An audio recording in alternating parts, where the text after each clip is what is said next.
EPS 95 pension भोगियों की 7500 plus दा और हायर पेंशन में देरी के कारण क्या हैं?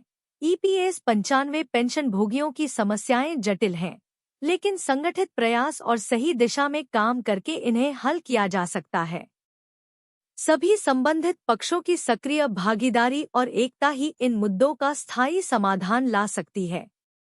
ईपीएस 95 पेंशन भोगी कई वर्षों से न्यूनतम पेंशन 7,500 रुपये प्लस दा की मांग कर रहे हैं, लेकिन उनकी मांगें अभी तक पूरी नहीं हो पाई हैं। वर्तमान में न्यूनतम पेंशन 1,000 रुपये है, जिसे बढ़ाने में सरकार की उदासीनता देखी जा रही है। सुप्रीम कोर्ट के आदेश के बावजूद हायर पेंशन में भी देरी हो रही है। आइए समझते हैं इन समस्याओं के पीछे के प्रमुख कारण और संभावित समाधान। एक, ईपीएस 95 पेंशन भोगियों में जागरूकता की कमी। ईपीएस 95 पेंशन भोगियों की संख्या लगभग 78 लाख है, लेकिन अधिकांश पेंशन भोगी अपने अधिकारों और मुद्दों के प्रति जागरूक नहीं हैं। इससे आंदोलनों में उनकी भागीदारी कम हो जाती है, जिससे मुद्दा व्यापक स्तर पर नहीं उठ पाता और पर्याप्त समर्थन नहीं मिल पाता। 2, यूनियनों के बीच असंगठित स्थिति भी। ईपीएस 95 यूनियनों के बीच समन्वय और एकता की कमी है, जिससे समस्या का समाधान और कठिन हो जाता है। एकजुट होकर काम करने से ही पेंशन भोगियों के अधिकारों की लड़ाई प्रभावी तरीके से लड़ी जा सकती है।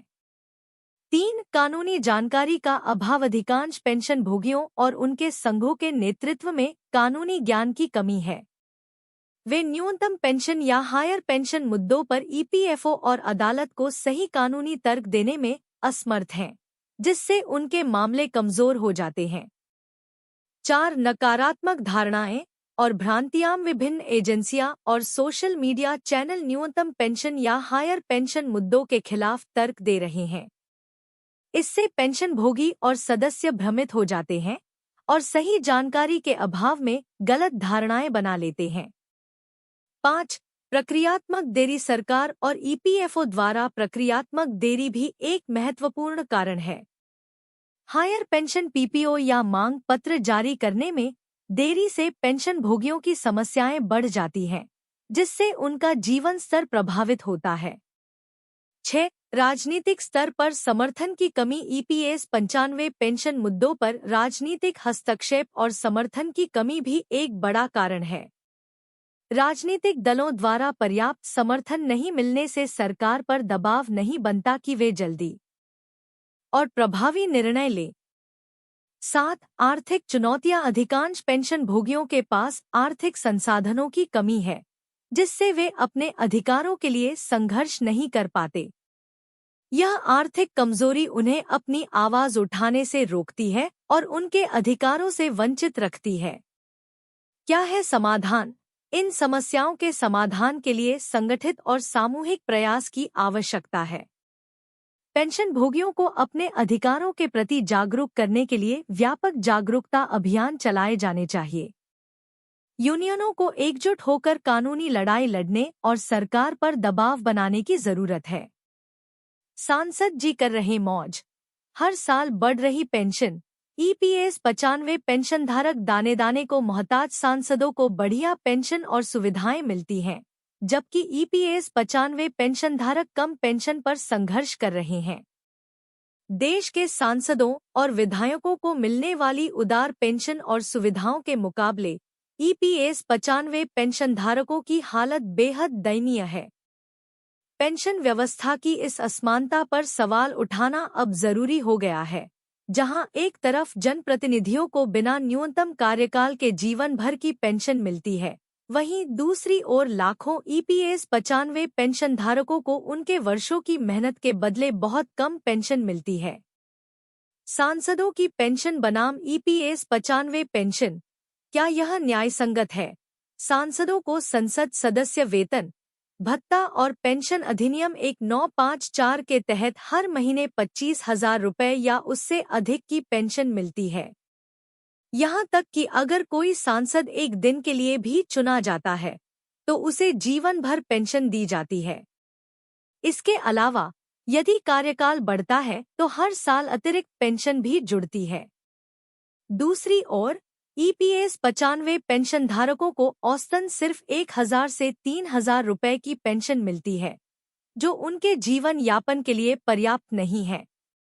ईपीएस 95 पेंशन धारकों के लिए सुविधाओं का अभाव। सांसदों और विधायकों को आजीवन मुफ्त रेल यात्रा की सुविधा मिलती है, जबकि ईपीएस 95 पेंशन धारकों के लिए न कोई यात्रा सुविधा है, न ही कोई महंगाई राहत। यह असमानता देश के पेंशन सिस्टम की कमजोरियों को उजागर करती है, जहां पेंशनधारकों की बुनियादी जरूरतें भी पूरी नहीं हो पाती। दोहरी पेंशन का हक बनाम ईपीएस पेंशन का संघर्ष। सांसद और विधायक न केवल अपनी पेंशन का लाभ उठाते हैं, बल्कि उन्हें दोहरी पेंशन लेने का भी हक है। अगर कोई विधायक सांसद बन जाता है तो उसे दोनों की पेंशन मिलती है। इस तरह के प्रावधानों के बावजूद ईपीएस 95 पेंशनधारक अपनी पेंशन बढ़ाने की मांग कर रहे हैं, ताकि वे अपनी आवश्यकताओं को पूरा कर सकें। यह स्पष्ट रूप से एक असमानता है जो समाज में आर्थिक विषमताओं को और गहरा कर रही है। पेंशन सिस्टम में सुधार की जरूरत। इस असमानता के चलते यह सवाल उठता है कि क्या हमारा पेंशन सिस्टम वास्तव में न्यायसंगत है? जिन लोगों ने अपने जीवन का बड़ा हिस्सा देश की सेवा में बिताया, उन्हें इतनी कम पेंशन क्यों दी जाती है? जब सांसदों की पेंशन में इतनी उदारता है, तो ईपीएस 95 पेंशनधारकों को क्यों नजरअंदाज किया जा रहा है? यह एक गंभीर मुद्दा है जिसे सरकार और समाज को समान रूप से संबोधित करना चाहिए। अब समय आ गया है कि पेंशन व्यवस्था में सुधार लाया जाए और ईपीएस 95 पेंशनधारकों के हक की लड़ाई को गंभीरता से लिया जाए। उनकी स्थिति को सुधारने के लिए सरकार को तत्काल कदम उठाने की जरूरत है, ताकि वे भी एक सम्मानजनक और सुरक्षित जीवन जी सकें। पेंशन व्यवस्था में ऐसी असमानता किसी भी विकसित समाज के लिए उचित नहीं हो सकती। ईपीएस 95 पेंशन भोगियों की मांग 7,500 रुपये न्यूनतम पेंशन को लेकर प्रधानमंत्री श्रम मंत्री को भेजी चिट्ठी। ईपीएस 95 पेंशन भोगियों ने न्यूनतम पेंशन को 7,500 रुपये मासिक करने की मांग प्रधानमंत्री और श्रम मंत्री से की है। उन्होंने महंगाई भत्ता और चिकित्सा लाभ जैसी सुविधाओं की भी मांग की, ताकि बुजुर्ग पेंशन भोगी सम्मानपूर्वक जीवनयापन कर सकें। EPS 95 pension.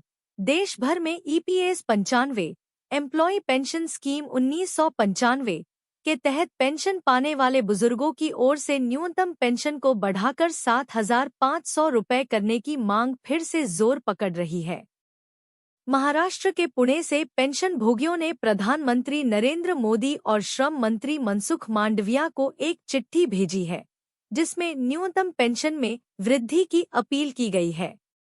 यह चिट्ठी जिला प्रशासन और कर्मचारी भविष्य निधि संगठन ईपीएफओ के अधिकारियों के माध्यम से पीएमओ और श्रम मंत्रालय तक पहुंचाया गया है, ताकि पेंशन भोगियों की आवाज सरकार तक प्रभावी ढंग से पहुंच सके। पेंशन वृद्धि की सिफारिश बता दें। इस पत्र में कहा गया है कि डॉक्टर टीवी सोमनाथन, वित्त सचिव, भारत सरकार की सिफारिश के आधार पर 24 अगस्त 2024 को केंद्रीय कैबिनेट में एकीकृत पेंशन योजना इंटीग्रेटेड पेंशन स्कीम के तहत ईपीएस 95 में न्यूनतम पेंशन बढ़ाने की मंजूरी दी जाए। यह मांग लंबे समय से चली आ रही है, लेकिन अब पेंशन भोगियों की स्थिति को ध्यान में रखते हुए इसे तत्काल लागू करने की आवश्यकता महसूस की जा रही है।